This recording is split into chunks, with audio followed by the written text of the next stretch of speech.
In today's video, we have some more NHL signings to discuss. We also have some news on a professional tryout, as well as a member of the Edmonton Oilers having a significant injury during their off-season training. We'll discuss all that coming up next.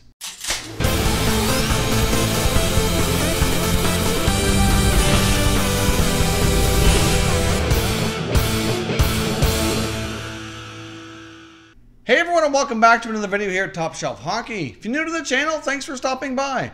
We review and discuss all 31 NHL teams, so if you're a huge hockey fan, consider subscribing and clicking the bell so you don't miss anything. So as I mentioned off the top here, we have a lot of little news and notes here to cover today, including some signings, professional tryout, injury, and more here, so let's jump right in and get to it. First thing I want to jump into here is Mark Letestu has agreed to a professional tryout with the Florida Panthers. So he's going to have an opportunity to go to training camp with the Panthers and potentially earn himself a contract for the 18-19 season.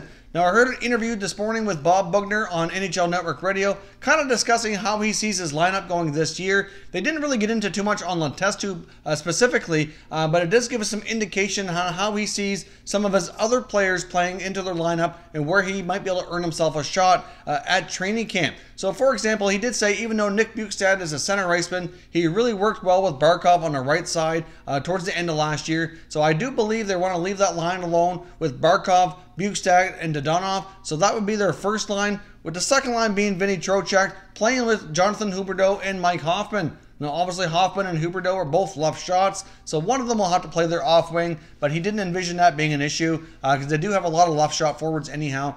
So one of them likely does that and plays on the second line. They are optimistic and hopeful that Henrik Borgstrom, their youngster who came over at the end of last season, will be able to play the third line center role. But obviously having Letestu there, as well as a few other veterans in the lineup, will certainly provide some insurance in case Borgstrom's not quite ready to play center. Now, I do think it's quite possible that if Borgstrom works out at center, they could probably play him maybe with guys like Vetrano and Seaver, for example. You still have guys like McCann and McGinn and McKenzie, etc. for the fourth line. So Letestu is certainly going to have some competition. There's no guarantee he gets himself a contract, but he can certainly go to camp as an insurance policy, maybe earn himself potentially a fourth line center role, maybe as a 13th forward, and even if things don't work out in Florida, if he looks good and has a chance to play some preseason games and certainly produce, then maybe another team will take notice depending on their needs, and it could still potentially lead to an NHL contract. Now, a couple other veterans here that are UFAs that you can now scratch off the list that are not going to be returning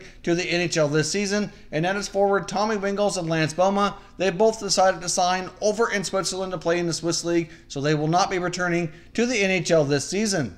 Next up here, we have defenseman Steven Santini has agreed to a contract for 3 years with the New Jersey Devils at an annual value of $1.41 million. Obviously, at this point in his career, the former Boston College defenseman is trying hard to become a regular NHL player. Obviously, over the last 2 years, he's kind of split the season between the American Hockey League and the NHL, getting into about 35 to 40 games in each of the last 2 years, respectively. So he's certainly working his way up into being a regular, and I do think this is quite a fair contract for the player as well as the Devils to play in their bottom pair. It gives him a chance to continue to develop, and it's certainly a very team-friendly contract with low risk associated for the Devils to give him a shot here and see what he can do. As I mentioned here before, a member of the Edmonton Oilers has suffered a significant injury during their off-season training, and that's defenseman Andrej Sekera. Now, this is not the first time we've had Sekera suffer a fairly significant injury. This time he has a torn Achilles. Now, we don't know the full extent of the tear. It is going to require surgery, and usually that type of surgery requires them to be out for about 6 to 7 months. Every injury of this nature is a little bit different. Obviously, it depends on how well the surgery goes, how quickly the player recovers, but typically 6 months is kind of like your norm. Sometimes it goes a little bit longer. So safe to say he definitely won't be there for the start of training camp or the start of the year. Likely going to be out to somewheres between Christmas and New Year's would be the earliest. Could potentially even be longer before he's able to jump into the lineup, depending on how long it takes here before he can even start training. So, you know, even once he's completed some rehab here, he's going to take a while to get into game shape. So Sekera is going to be out for a significant amount of time.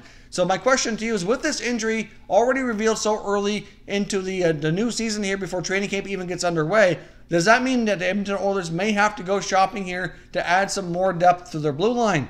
As we know, their blue line's already not exactly their strong point of their team. They're still working on getting a contract in place for Darnell Nurse, which is yet to be completed. So for an Oilers team who hasn't really made a ton of changes during the 2018 offseason here, they're certainly banking on a lot of players having bounce back years. So this is certainly not going to help with that at all. So let me know down in the comment section, do you think the Oilers now go shopping for some extra depth on defense to help cover for this injury?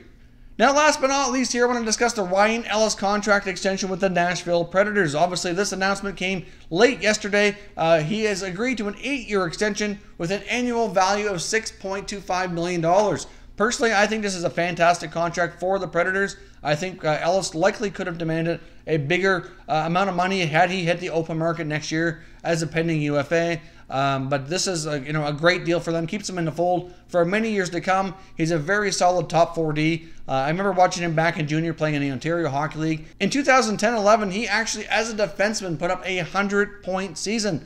He's certainly a very terrific offensive defenseman, but he's pretty solid in his own end as well. Certainly become a prominent member of that Big Four D core here with the Nashville Predators.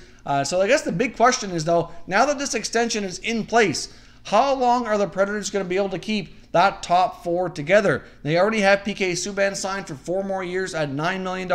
You got Mattias Ekholm signed for 4 more years at $3.75 million. Now, obviously, you get Ellis's contract, and Josi, who's going to be doing an extension next summer, is going to be getting a significant raise as well. He's making $4 million this year and next. So once that Josi contract extension kicks in and he gets himself a big raise, they already have an expensive blue line. It's just going to get that much more expensive. So looking at all the other contracts they have already on the books here for the next year and the year after, it is going to be a challenge to keep them all together.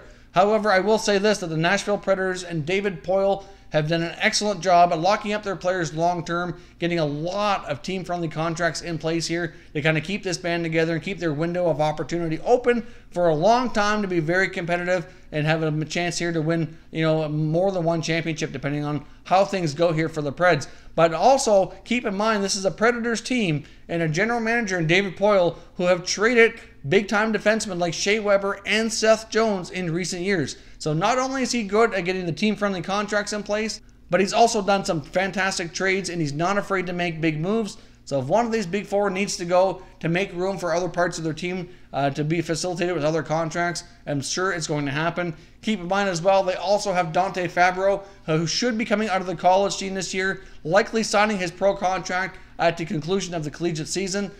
So therefore, they got another potential stud defenseman coming into the fold. So this Predators team is tremendous at finding defensemen for sure, and we'll see how they go here. But I wanted to hear a comment from you down below. How long can they keep the Big Four together? If you haven't done so already, make sure you check out the Top Shelf Hockey merchandise store. It's in the first 2 weeks here, we have everything marked down 15% off. We're almost a week through that. So if you haven't checked it out and picked up your Top Shelf Hockey t-shirt or hoodies, certainly go ahead and check that out. The link is down below in the description.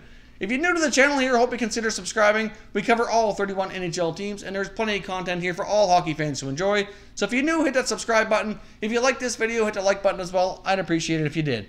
As always, thank you very much for watching, everybody. We will catch you next time.